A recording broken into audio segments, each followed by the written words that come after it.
Hello, അപ്പോൾ നമ്മുടെ ഇന്നത്തെ ഒരു വീഡിയോയിലേക്ക് എല്ലാവർക്കും വെൽക്കം. അപ്പോൾ ഇന്ന് എനിക്ക് നൈക്കയിൽ നിന്നൊരു ബോക്സ് വന്നിട്ടുണ്ട് കേട്ടോ. ആക്ച്വലി ഇതെനിക്ക് ഇന്നലെ വന്നു, പക്ഷെ ഞാൻ ഇതുവരെ ഈ ഒരു സൈഡിൽ പൊട്ടിച്ച് തുടങ്ങിയിട്ടേ ഉള്ളൂ, അപ്പോൾ ഞാൻ പൊട്ടിച്ചില്ല. അപ്പം ഞാൻ കുറച്ച് സ്കിൻ കെയർ പ്രൊഡക്ട്സുകൾ വാങ്ങിയിട്ടുണ്ട്. അപ്പോൾ അതാണ് ഇന്നത്തെ നമ്മുടെ വീഡിയോ. സോ നമുക്ക് ഞാനിത് കാണിച്ചു തരാം ഞാൻ എന്തൊക്കെയാണ് വാങ്ങിയുള്ളത്. ഓക്കെ, ഇത് പ്രൊമോഷനൊന്നുമല്ലേ, ജസ്റ്റ് സ്കിന്നിന് വളരെ ഇമ്പോർട്ടൻ്റ് ആയിട്ടുള്ള കുറച്ച് കാര്യങ്ങൾ. ബാക്കി സൺസ്ക്രീനൊക്കെ ഞാൻ കുറച്ച് സാധനങ്ങളൊക്കെ വാങ്ങി, ഓരോരുത്തരുടെ ഡിപ്പെൻഡ് ആയിട്ടുള്ള കുറച്ച് സാധനങ്ങൾ. എന്നുവെച്ചാൽ 4 ഐറ്റം കേട്ടോ ഞാൻ പർച്ചേസ് ചെയ്തത്. ഒന്ന് വന്നിട്ട് ഡെർമ, ഓൾമോസ്റ്റ് എല്ലാവരും ഇപ്പോൾ ഇത് യൂസ് ചെയ്യുന്നുണ്ടെന്ന് എനിക്ക് തോന്നുന്നു. SPF 50 PA++++, 1% ഹൈലറോണിക് സൺസ്ക്രീൻ അക്വാജൽ, അതൊരെണ്ണം ഞാൻ വാങ്ങിയിട്ടുണ്ട്. പിന്നെ ഞാൻ വാങ്ങിയത്, ഇത് ഞാൻ കുറേ പേര് റിവ്യൂ ഇട്ടേക്കുന്ന കണ്ടു, വീഡിയോസ് ചെയ്തേക്കുന്ന കണ്ടു. Blueberry hydrate 12% barrier boost face serum, dot and കീയുടെ. ഇതാണ് അടുത്ത ഞാൻ വാങ്ങിച്ചിരിക്കുന്ന പ്രോഡക്റ്റ്.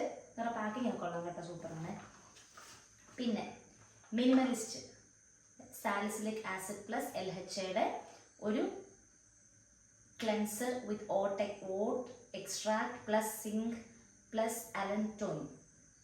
അപ്പോൾ ആക്നെയും ഒക്കെ റെഡ്യൂസ് ചെയ്യാൻ, എൻ്റെ ഒരു ബേസിക്കലി ഒരു ഓയിലി കോമ്പിനേഷൻ സ്കിന്നാണ്. അപ്പം അതിന് വേണ്ടിയിട്ട് ഞാൻ മിനിമലിസ്റ്റിൻ്റെ ഒരു സാലിസിലിക് ആസിഡ് ക്ലെൻസർ ഞാൻ വാങ്ങിയിട്ടുണ്ട്. പിന്നെ ഞാൻ വാങ്ങിയിരിക്കുന്ന സാധനമാണ് ഡോക്ടർ ഷെത്തിൻ്റെ. ഇത് ആക്ച്വലി ഇതിപ്പോൾ എൻ്റെ 3rd ട്യൂബാട്ടോ.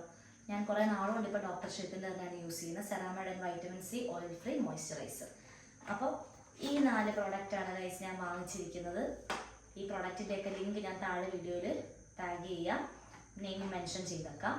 അപ്പോൾ ബേസിക്കലി ഞാൻ ഈ 4 സാധനം വാങ്ങിച്ചത്, ഈ 4 സാധനം അല്ലെങ്കിൽ ഈ 4 പ്രോഡക്റ്റുകളാണ് നമ്മുടെ സ്കിന്ന് കുറച്ചൊന്ന് ഇമ്പ്രൂവ് ആവാനൊക്കെ ഞാൻ കുറേ റിവ്യൂസും കാര്യങ്ങളൊക്കെ നോക്കി ആയിട്ടാണ്. പിന്നെ ഇത് യൂസ് ചെയ്തിട്ടുള്ള റിസൾട്ടും ഞാൻ ഒരു 1 മന്ത് കഴിയുമ്പോൾ ഒരു വീഡിയോ കൂടെ ചെയ്യാം. അപ്പോൾ നമുക്ക് അറിയാമല്ലോ റിസൾട്ട് കിട്ടുന്നുണ്ടോ ഇല്ലയോ എന്നുള്ളത്. അപ്പം വീഡിയോകൾക്ക് ഇഷ്ടപ്പെട്ടത് കുറച്ച് ഇൻഫർമേറ്റീവ് ആയോ എന്ന് എനിക്ക് തോന്നുന്നു. അപ്പോൾ നമ്മുടെ ചാനൽ ആദ്യമായിട്ടാണ് കാണുന്നതെങ്കിൽ ലൈക്ക് ചെയ്യുക, ഷെയർ ചെയ്യുക, സബ്സ്ക്രൈബ് ചെയ്യുക. അപ്പം ഇത്രയേ ഉള്ളൂ guys. Love you and by.